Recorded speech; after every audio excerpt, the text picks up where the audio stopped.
L'épilepsie est une affection neurologique se caractérisant par des décharges électriques anormales au niveau du cerveau. En France, environ 500 000 personnes sont touchées.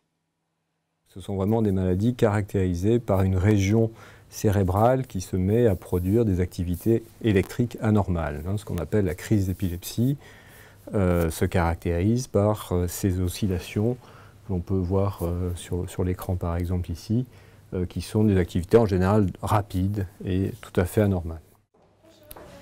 Bonjour. Bonjour. Troubles du langage, troubles de la conscience, troubles moteurs ou du comportement, les symptômes sont transitoires et très variables selon les personnes. Dans 70% des cas, un traitement médicamenteux suffit à contrôler les crises.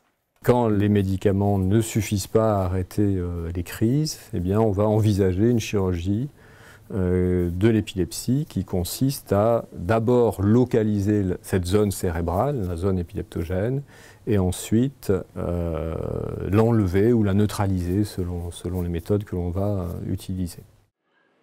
L'IRM cérébral est un examen important dans la localisation de l'activité anormale du cerveau. Mais très souvent, il est nécessaire d'enregistrer les crises des patients en vidéo et sur le plan électroencéphalographique.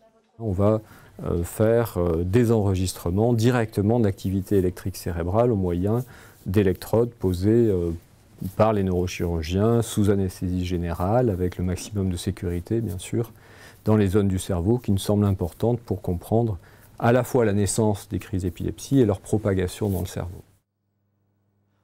De nouvelles techniques, moins invasives, sont à l'étude. Par exemple, l'examen magnéto-encéphalographique permet de déceler et de cartographier les aires motrices, sensorielles et langagières du cerveau à éviter pendant l'opération.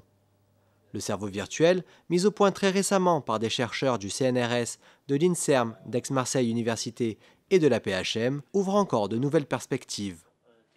Dans le cerveau virtuel, on a développé une approche qui nous permet à personnaliser un modèle mathématique pour un patient. Donc, le modèle mathématique va devenir une représentation de le cerveau du patient et ça nous permet à faire des simulations personnalisées. Le cerveau virtuel permet de reproduire l'activité cérébrale d'un patient et de détecter le lieu d'initiation des crises d'épilepsie et leur mode de propagation pour un diagnostic plus précis. Il est aussi très utile pour repérer les zones à opérer en offrant la possibilité de tester les gestes les plus efficaces et les moins invasifs. Dans le cerveau, vous pourrez faire une résection dans le cerveau. Vous pourrez couper un lien. Donc, chaque hypothèse que vous pourrez formuler comme une propriété de réseau, on peut implémenter ici, après resimuler le comportement du cerveau virtuel et grâce à ça, prédire les effets de la chirurgie sur le comportement. Est-ce que ça va supprimer les crises? Oui ou non? On peut également tester des hypothèses ou des approches thérapeutiques sur lesquelles on n'a pas pensé.